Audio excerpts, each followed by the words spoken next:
ज़बरदस्त high speed stability है इस गाड़ी में। पहले मैं स्कॉर्पियो चलाता था, वो बहुत बम्पी राइड होती थी और बहुत ज़्यादा बॉडी रोल था उस गाड़ी में। हालांकि गाड़ी बहुत ही ज़बरदस्त गाड़ी है वो, लेकिन 10 साल वो चलाने के बाद इसका एक्सपीरियंस ये है कि ये क्विक है, लाइट वेट है, पावर ज़्यादा है और स्टेबिलिटी उससे बेहतर है। इसका सस्पेंशन बहुत परफेक्टली किया है ट्यून अप। उसका रीज़न ये है कि जितने ज़्यादा गड्ढे होते हैं हाई स्पीड पे उसका बिल्कुल पता ही नहीं लगता। हालांकि गड्ढों में आपको स्लो कर लेना चाहिए, लेकिन जो इमरजेंसी में एकदम से आगे जो गड्ढे आ जाते हैं उसमें आप कुछ नहीं कर सकते, लेकिन इसमें वो झटका नहीं पता लगता। इसलिए सस्पेंशन इज परफेक्ट, ज़बरदस्त रोड प्रेजेंस है गाड़ी का। और ऊंचाई के मामले में भी स्कॉर्पियो से कम नहीं है ये। जब हम इसमें बैठते हैं तो आगे का काफ़ी अच्छा व्यू आता है, साइड्स का भी, तो उस मामले में भी इसमें कोई कमी नहीं है। इंटीरियर्स और गाड़ियों के मुकाबले सोबर हैं लेकिन स्टर्डी हैं। बहुत अच्छी क्वालिटी का सब इसमें सामान लगा हुआ है। लोग कहते हैं कि इसमें पीछे एसी के वेंट्स नहीं है, यहाँ आर्म रेस्ट के पीछे। जब आप इसको एसी ऑन करेंगे और 2 या 4 मिनट में आपका पूरी गाड़ी ठंडी हो जाती है, उससे पता लगता है कि उसकी ज़रूरत ही नहीं होती है। एक्चुअली में इतनी बड़ी गाड़ी ये नहीं है स्कॉर्पियो की तरह, इसमें 2-2 वेंट्स चाहिए। तो लोगों का कहना है कि इसका ग्राउंड क्लियरेंस बहुत कम है, बाकी सब गाड़ियों का 200 है, इसका 180 है। मेरा ये कहना है 180 इज़ सफिशिएंट। उससे फ़ायदा ये होता है कि गाड़ी थोड़ी और चिपक के चलती है रोड पे और उसका ग्रिप बहुत अच्छा हो जाता है। उसका ग्राउंड क्लियरेंस जितना कम होगा उतनी गाड़ी में स्टेबिलिटी बढ़ जाती है। तो इसलिए ग्राउंड क्लियरेंस इतना भी ज़्यादा नहीं होना चाहिए कि गाड़ी में बॉडी रोल आ जाए और उसमें बम्पी राइड हो जाए। तो मेरे हिसाब से इसमें बहुत बैलेंस किया हुआ है। 180 में कहीं गाड़ी कभी लगती नहीं है। अभी 4 महीने में ये गाड़ी 8000 किलोमीटर चल चुकी है और हर तरह के रोड पे चल चुकी है, कहीं इस तरह की कोई दिक्कत नहीं आई है। तो I feel it's sufficient, 180 is sufficient. Tyre का साइज़ बहुत वाइड होने की वजह से 215 mm का विड्थ है इसका, जिससे ग्रिप बहुत अच्छी बन जाती है। उस ग्राउंड क्लियरेंस के साथ मिलके वो एक अच्छा कॉम्बिनेशन बना देती है। तो मुझे इससे कोई शिकायत नहीं है। पिकअप ज़बरदस्त है, आपको कमी नहीं पड़ेगी, पावर की कमी नहीं लगेगी आपको हाईवे पे एटलीस्ट। मैंने ये गाड़ी हाईवे के लिए ही ली है, सिटी में मैं बहुत कम चलाता हूँ। तो हाईवे पे इसकी परफॉर्मेंस बहुत ज़बरदस्त है। कंफर्ट लेवल बढ़ाने के लिए एक चीज़ और इम्पॉर्टेंट होती है, इसका थाई सपोर्ट। तो इसका थाई सपोर्ट एकदम परफेक्ट है। पूरा जो कंप्लीट थाई है जो रेस्ट करता है आपकी सीट पे, उससे आपको थकान बहुत कम होती है। और क्योंकि क्लच बहुत ही स्मूथ है तो उसको भी दबाने के लिए आपको इतनी मेहनत नहीं करनी पड़ती जितनी बड़ी गाड़ियों में करनी पड़ती है, थोड़ा हार्ड होते हैं। इसमें जो क्रूज़ कंट्रोल का जो फंक्शन है वो काफ़ी यूज़फुल है if you talk about highway driving, क्योंकि ज़्यादातर जगह एक्सप्रेस वे और अच्छी रोड्स बन गई हैं जिसमें आप लगातार एक स्पीड पे गाड़ी चलाते हैं। तो फॉर एग्जांपल अगर आप 80 की स्पीड पे या 100 की स्पीड पे एक्सप्रेस वे में लिमिट्स होती है, स्पीड लिमिट्स होती हैं, तो 100 की स्पीड पे अगर आप फिक्स कर देते हैं उसको क्रूज़ कंट्रोल को, तो आप के पैर को थोड़ा सा रेस्ट मिलता है। जो पैर आपका एक्सीलेटर पे हमेशा एक ही पोजीशन में रहता है उसको आप हटा के और उसको थोड़ा सा एक्सरसाइज कर सकते हैं। ये एक फ़ायदा क्रूज़ कंट्रोल का होता है। और क्योंकि इसमें कोई ज़्यादा झंझट नहीं है, एक बटन दबाना होता है उस पर्टिकुलर स्पीड पे तो वो स्पीड फिक्स हो जाती है। और जैसे ही आप हल्की सी ब्रेक कहीं दबाएंगे तो वो क्रूज़ कंट्रोल का फंक्शन अपने आप कैंसिल हो जाता है, तो आप उसको फिर बाद में लगा सकते हैं एक बटन दबाने के बाद। तो ये एक अच्छा फीचर है जो लॉन्ग ड्राइव्स में बहुत काम आता है, हाईवेज़ पे बहुत काम आता है। मैंने बहुत यूज़ किया है ये।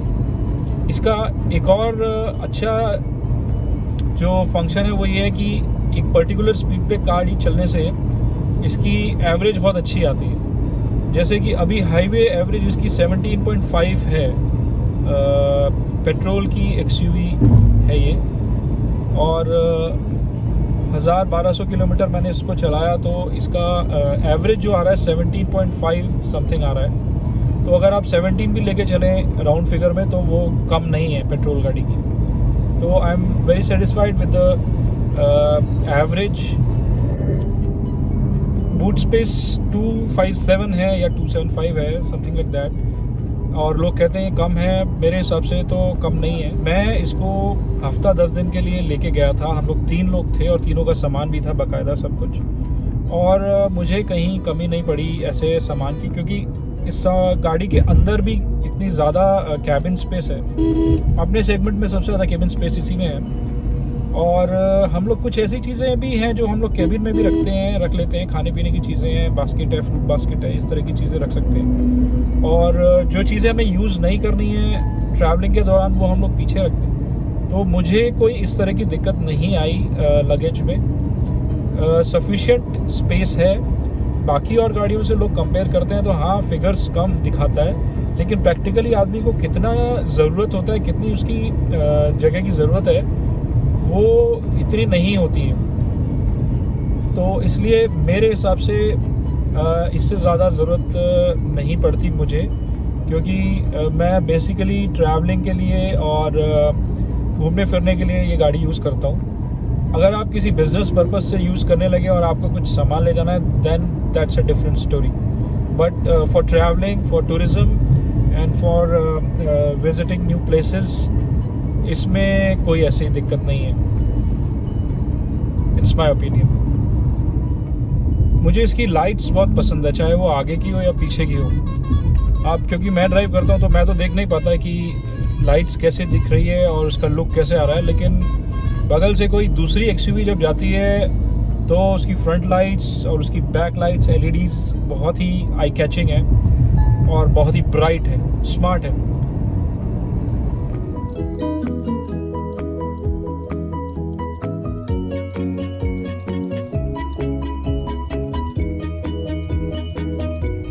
मुझे कर्वी लुक पसंद नहीं होता गाड़ियों में, थोड़ा सा शार्प लुक्स मुझे पसंद है, इसलिए एक्सयूवी मुझे पसंद आई, क्योंकि इसमें कर्व्स थोड़े कम हैं as compare to other cars, और उससे ये थोड़ी सी मस्कुलर लगने लगती है। थोड़े से एजेस जब इसके दिखते हैं तो थोड़ी सी एग्रेसिव लुक आती है इसकी, जो कि रोड प्रेजेंस के लिए बहुत सपोर्ट करती है। रोड प्रेजेंस बहुत ज़बरदस्त लगती है गाड़ी, दूर से आ रही होती है तो देखता है आदमी ये कौन सी गाड़ी है, क्या है।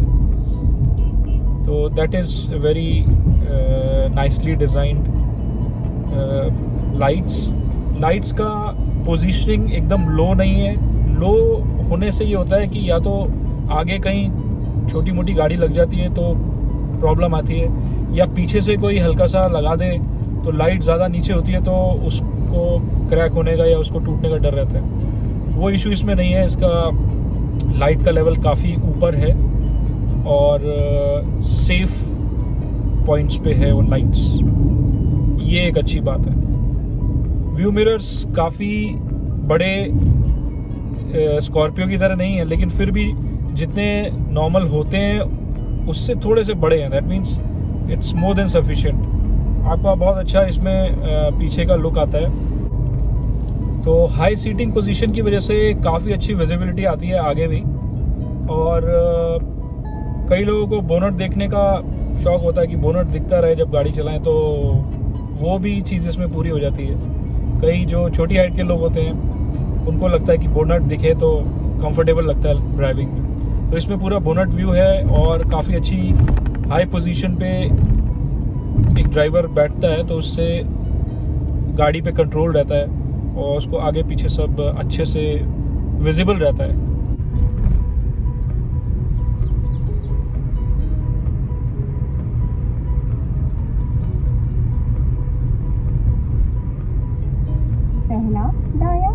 नेविगेशन सिस्टम बहुत यूज़फुल है।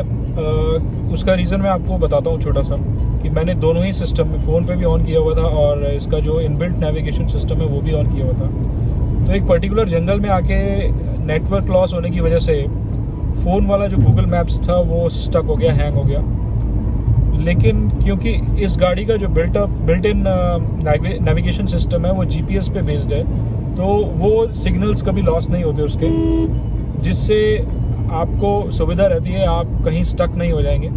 एक सिस्टम नहीं काम कर रहा है तो आपका ये सिस्टम ज़रूर काम करता है। तो ये जीपीएस वाला जो इशू है ये इसमें एक प्लस पॉइंट है, जो कि आपको हर टेरेन में हर जगह पे वो सिग्नल्स देता रहता है और आपको सही डायरेक्शन दिखाता रहता है।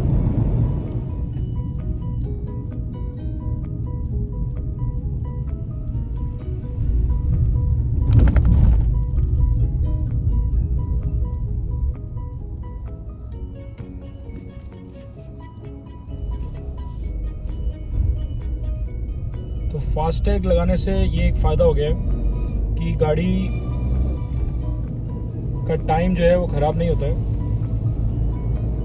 और कंटिन्यूसली हम लोग चलते रहते हैं। पहले हम लोग टोल पे बहुत टाइम ख़राब किया करते थे, तो इससे टाइम सेविंग हो गया है और हैसल फ्री हो गया। तो आपका मोबाइल फ़ोन एक बार पेयर हो जाता है महिंद्रा के डिवाइस से, तो जब भी आप गाड़ी में बैठेंगे तो वो ऑटोमेटिकली कनेक्ट हो जाएगा और कोई भी कॉल्स आएगी तो वो ब्लूटूथ के ज़रिए आप उसको रिसीव कर सकते हैं, एंड कर सकते हैं, अटेंड कर सकते हैं। ये एक अच्छा फीचर है, कन्वीनियंट फीचर है, जिससे आपका डिस्ट्रैक्शन कम हो जाता है। अगर आपकी कॉल आती भी है तो आपको कुछ नहीं करना है, जस्ट आपको बात करनी है और इस पोजीशन पे ऊपर माइक है, इसलिए आवाज़ का भी कोई इशू नहीं होता है, आवाज़ बहुत अच्छे से ट्रांसफ़र होती है। और वन टच वॉइस कमांड है। अगर आपको कोई और भी फंक्शंस करने हैं तो जो स्टीयरिंग कंट्रोल्स हैं उसमें राइट हैंड साइड पे वॉइस कमांड है, वन टच आप उसको दबाएं और उसमें कमांड कीजिए कि switch on the radio, switch on the USB audio या इस तरह के कमांड्स। तो एक कन्वीनियंट फीचर है। तो स्टीयरिंग पे जो कंट्रोल्स हैं उनका भी अपना इम्पोर्टेंस है, अगर आपको एक अच्छा फील भी आता है।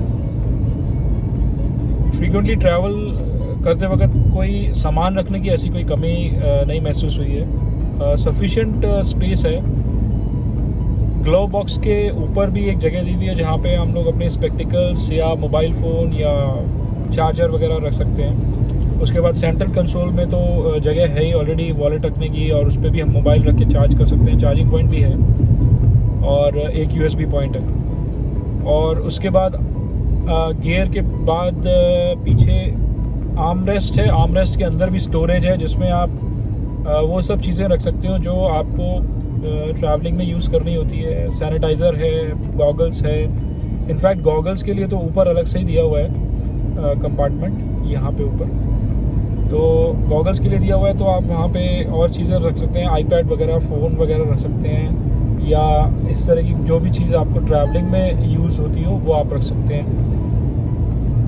वाटर बॉटल के लिए सफिशिएंट स्पेस है, हर एक दरवाजे में 1 लीटर की बॉटल तो आएगी ही आएगी, प्लस फ्रंट में उससे छोटी वाली भी 2, यानी 4 बॉटल्स फ्रंट में और 2 बॉटल पीछे।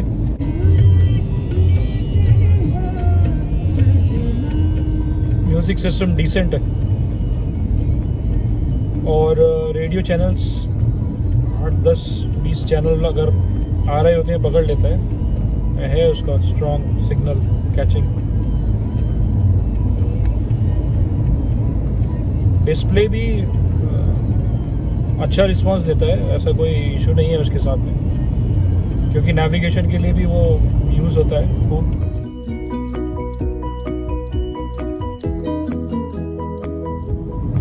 रिमोट की है, कीलेस एंट्री है W8 मॉडल में, तो चाबी या रिमोट जो है उसका आपकी पॉकेट में ही रहना ज़रूरी रहता है।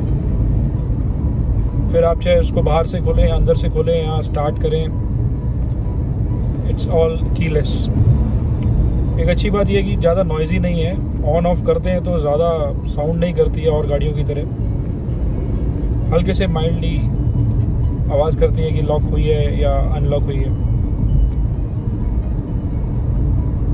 हॉर्न भी डिसेंट है, ना ज़्यादा तेज़ है ना कम है, और डबल हॉर्न है तो इसलिए इट्स गुड। इमरजेंसी ब्रेकिंग में भी काफ़ी कंट्रोल में रहती है कार। और ऑब्वियस सी बात है 4 डिस्क ब्रेक्स हैं, चारों टायर्स में डिस्क ब्रेक्स हैं। इस सेगमेंट में किसी गाड़ी में नहीं है 4 डिस्क ब्रेक्स। तो जैसे ही आप ब्रेक प्रेस करेंगे तो चारों चक्के एकदम जाम हो जाते हैं। उसका ग्रिप जो ब्रेक का है वो बहुत ज़बरदस्त है। कहीं भी स्किड होने के चांसेस नहीं है, कहीं भी अनस्टेबल होने के चांसेस नहीं है गाड़ी के, एक बार आप ब्रेक प्रेस करते हैं तो ये एक एडेड सिक्योरिटी फीचर है गाड़ी में। इसके अलावा 2 एयरबैग्स तो हैं ही। मेन इसमें यही 2 चीज़ मुझे ज़्यादा अच्छी लगी थी।